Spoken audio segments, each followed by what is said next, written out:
Welcome to Cypher's Specialty Coffee TV. This is a new episode. We're actually filming this episode from Brazil, and we are in coffee producing region, Minas Gerais, in a sub-region of Cerrado, and we are here with the team from São Silvestre Specialty Coffee Company.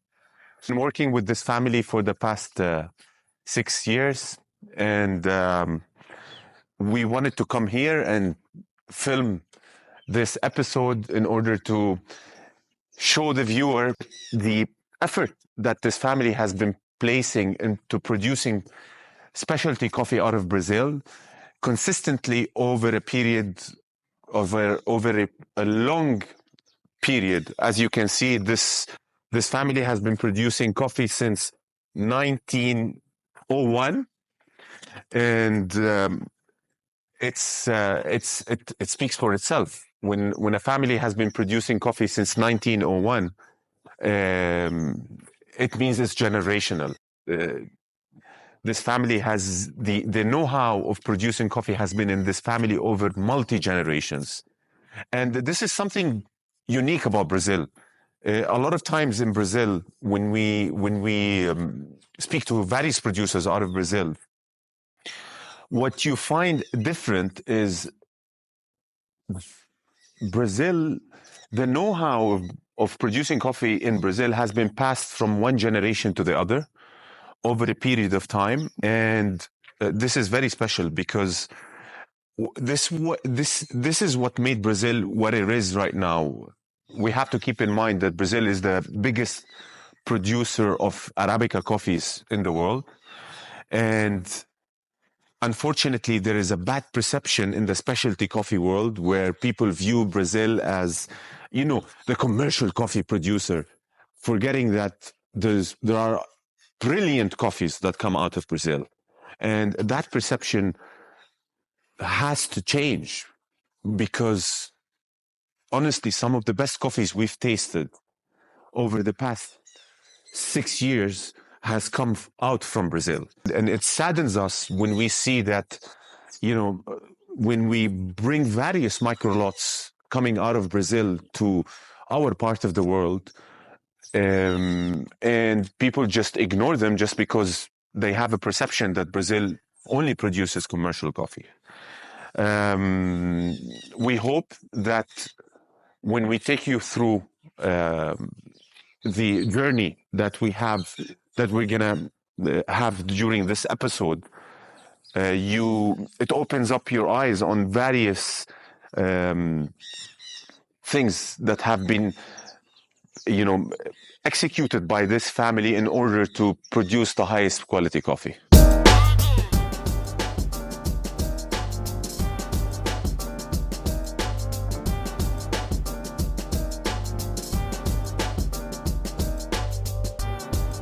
Take this opportunity to introduce you guys to some of the great people who work in this company. First, we will start with Isabella. Isabella, please, can you tell us what you do in the company? Hi, people. I'm Isabella. I'm the logistic person from São Silvestre and Capim Branco Farms. And this is Cílio. Cílio's gonna speak to us in Portuguese, and we're gonna do the translation for you guys later. Olá, pessoal. Meu nome é Cílio. Eu faço o controle de qualidade da fazenda até os embarques da fazenda da Andrade Bros, São Silvestre e Capim Branco. Show us what you're doing here. We'll start with the dark room, what you mentioned to us, Cílio.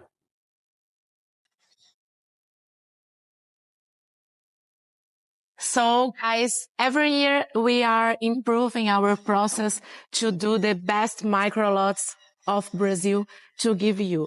And this is the dark room. It's a new process that we started this crop, and amazing coffees came out from this container. Cílio will show you the structure. So when you say the dark room, so what's the idea behind it? Isabella, I remember you telling me something about the introduction of a new fermentation method that you have here, and this is called the dark room. Can you tell us about it? What's the advantages? What are the advantages of the dark room? Yeah, we started the dark room, this crop, and the idea is the coffee dry is lower, and then the fruit the coffee came give more sweetness and more characters and goes more complex at the cup. So we're inside the dark room right now, and this is something new that the family has introduced in order to improve the fermentation of the coffee. Can you please tell us more about it? Why did you create this dark room? O objetivo é o café secar mais devagar e com isso ficar mais complexo na xícara. A gente controla a temperatura, a umidade e o café seca abaixo de luzes negras. Elas ficam meio azuladas, por isso a gente chama de dark room. Ele fica com a porta fechada para poder secar mais devagar. Yeah, as you can see, the drying beds are made differently depending on the origin. I've noticed that people have different ways of creating these drying beds. So, Celio, I just wanted to ask you, what's the difference between shaded African beds and unshaded?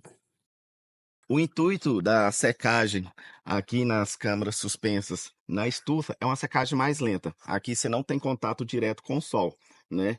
Quanto mais a secagem ser mais lenta, né, e você ter um controle maior, né, dessa secagem, você vai ter um resultado melhor. Então a gente faz dois processos, com contato com o sol e sem contato com o sol. As you can see, we have shaded and unshaded African beds. I wanted to understand, from a results perspective, do the coffees usually under the shaded, the profiles of the coffees are better than the shaded? Sim, o café que seca aqui dentro da estufa vai ser um café que vai apresentar melhor na xícara e vai ter uma pontuação maior do que o que tem contato direto com o sol. I want to highlight about Brazil in specific as an origin about you guys is consistency year on year. How do you achieve that? Especially that we have to keep in mind that Brazil produces large amounts of coffee. And you guys as well, I'm sure you produce a lot of coffee. So how do you achieve this consistency? Can you just summarize it for us? Can you tell us how do you manage year on year to be consistent with your cup profile? No Brasil, a gente tem a vantagem de ter um clima favorável, né? A gente tem chuvas, períodos de chuva regular. Na nossa fazenda, a gente tem um controle de qualidade muito rigoroso, desde antes da colheita até o final, o café final que a gente exporta. Então, a gente faz mapeamento da lavoura antes de fazer a colheita, para a gente saber o que cada talhão vai entregar de qualidade de café para a gente na safra. E a partir disso, a gente faz os processos para que a gente entregue sempre o mesmo padrão de café. I wanted to ask you about your microlots. Because, over the years, we've analyzed your microlots, and honestly, they're some of the best microlots we've tasted. What type of processes do you do in here for the microlots? What type of fermentations do you do? Hoje trabalhamos praticamente com 3 tipos de fermentações, né, aqui na fazenda. Temos fermentações aeróbicas, né, que essa fermentação é feita em torno de 3 dias, em contato com oxigênios. E temos também, logo a seguir, no bioreator. A gente chama de fermentação anaeróbica. Essa não tem contato com oxigênio. Esse café fica com mais tempo, a gente tem mais controle de temperatura, então a gente pode trabalhar mais prolongada essa fermentação. E fazemos também fermentação no bioreator e a baixa temperatura numa câmara fria. Logo podemos seguir e ver. Celio, in 2018, you guys won the Cup of Excellence. What was so special about that lot, and how was it processed? Então, o café foi selecionado, né, na seletora eletrônica, depois foi fermentado por 3 dias, 72 horas, nesses tanques, e depois foi secado em terreiro suspenso. Mohamed, após passar na seletora eletrônica, o café é passado por esses elevadores e depois transportados até esses tanques. Né? Temos 5 tanques abertos e é fermentado por 3 até 4 dias. From here on top, we can see, your farm. It's quite big. What's the size of the farm? A fazenda aqui nessa região tem em torno de 500 hectares, né? Situada em dois núcleos, Fazenda São Silvestre e Fazenda Paiolim. Which variety is the biggest variety? What do you have the most from? Yeah. Hoje trabalhamos com 4 variedades: Catuai vermelho, Catuai amarelo, o Icatu amarelo e o Arara. And these are these the most dominant varieties in the Cerrado region? Essas são as variedades que dominam no Cerrado, principalmente os Catuai, né? Agora tem essa variedade nova, que é o Arara, que está dominando e está vindo com um resultado bem melhor. Have the Cerrado region been affected significantly by climate change? You know, over the years, we've been reading in the news and noticing that there's an increase in temperature, dryness, frost, different reasons, different climate issues that have been hitting Brazil in general. What changes have you seen? Então, nessa última safra, devido a essas altas temperaturas, tivemos alguns problemas, né? Como grãos menores, tivemos umas peneiras bem menores que anos anteriores e produção foi afetada, né? So while we're taking through the tour through, you know, your farm and your processing mill, you guys spoke a lot about the bioreactor. Can you tell me why did you guys build the bioreactor and what are the advantages of the bioreactor? A gente, em parceria com o Instituto Federal do Espírito Santo, desenvolveu o bioreator porque a gente fazia a fermentação anaeróbica em bombonas. Então, não conseguíamos fazer grande escala. No bioreator, a gente consegue fazer uma quantidade maior e acaba que o resultado também é um pouco diferente, porque ele sofre uma maceração carbônica com uma temperatura mais controlada. A gente consegue controlar melhor o processo nele. E foi desenvolvido pela Fazenda junto com o Instituto, então nós somos pioneiros na produção de microlotes em bioreatores. How many years has it been here? O bioreator está na Fazenda há 5 anos, sendo que 5 years, huh? 5 years. Isabella, as you told me here, all of these are geisha plants. You know, from my travels around different origins in the world, geisha, you know, is a very difficult coffee variety to deal with when it comes to farming. And I just wanted to ask you, has it been doing well here? You've seen very good results out of the geisha, and you've mentioned that this is 3 years old. So, what do you think? Is the Cerrado region a good terroir for the geisha? Sim, ela está se adaptando bem no nosso terroir. Ela está se destacando na xícara perante outras variedades. Então a gente acha que vai ser uma variedade que vão dar bons cafés.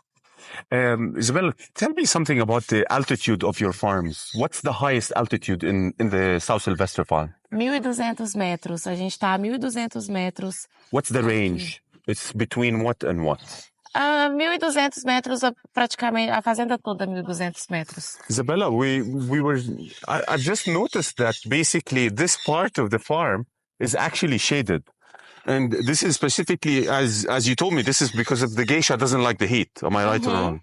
And you're using some native plants to basically provide the shading for the trees. Interesting. You're not introducing any foreign plants basically to the farm. You're using some native plants to provide the shading. To the experts here, and we were talking about the rain, and they told me that recently it has rained in Brazil, and as you can see, we're starting to seeing the flowering happen. It still hasn't opened up, unfortunately. I would have loved to show you guys the opening up of the flowers, but unfortunately, until now, it hasn't happened, but it's on the way, as you can see.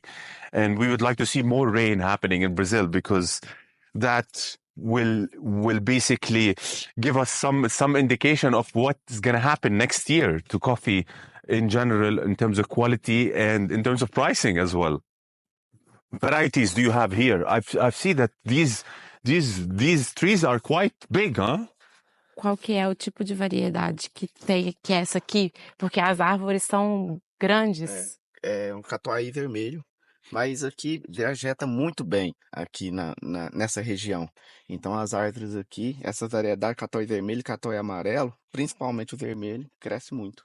as you can see, guys, in here, there's a white space that's left between the trees. And one of the main reasons for this, that for this part, in this part of the farm, you guys are doing mechanical harvesting. Yes. So so for these type of varieties, you do mechanical harvesting, but what type of varieties do you do hand picking? Normalmente, a colheita seletiva, a gente usa em variedades novas, né? Primeira, segunda colheita. E a gente fazendo um trabalho de mapeamento. Se uma lavoura a gente vê que tem condições de resultar numa bebida boa, a gente faz o trabalho de seletiva nela. So, Celio, I was having the conversation with you, and you were telling me that you see some of the leaves have been affected is because of the mechanical harvesting that's been happening. In your point of view, will that cause a lot of damage to the trees when you do mechanical harvesting? A gente tem controle na máquina, né, na colhedora, de vibração. A gente diminui essa vibração para não danificar. Então a colheita mecânica, às vezes, danifica menos que a manual. Really? Yeah. Ah, interesting. Mohamed, normalmente a colheita manual, o pessoal já colhe o fruto, mas quando eles colhem para andar mais rápido, eles já danificam a próxima produção. It's very interesting to highlight the conversations that I've been having with the farmers here. And they've told me that it has been 173 days that this area hasn't seen rain. And apparently it's been happening more often. And this is due to climate change. This is extremely, extremely, extremely important for us to understand. Recently, over the past maybe 4 months, the prices of coffee have increased significantly. And when you speak to various people, obviously people give you different opinions why the prices of coffee have increased. But, you know, I made the connection between what they've told me and what I've been hearing for the past, a couple of years about the dryness and the lack of rain that's been happening. And this is extremely important for the industry to understand, because Brazil as an origin is so important for coffee. And unfortunately, it has that perception that it's not an important, it's not an important origin for specialty coffee, which is sad, because one has to keep in mind the effort that these farmers have been putting in place in order to maintain consistency and quality over a longer period of time. And when you fully discount it, and when you fully say, no, Brazil, it's not for specialty coffee, it's sad, because honestly, some of the best coffees that we've tasted over the past 6 years have been some of these micro lots out of Brazil.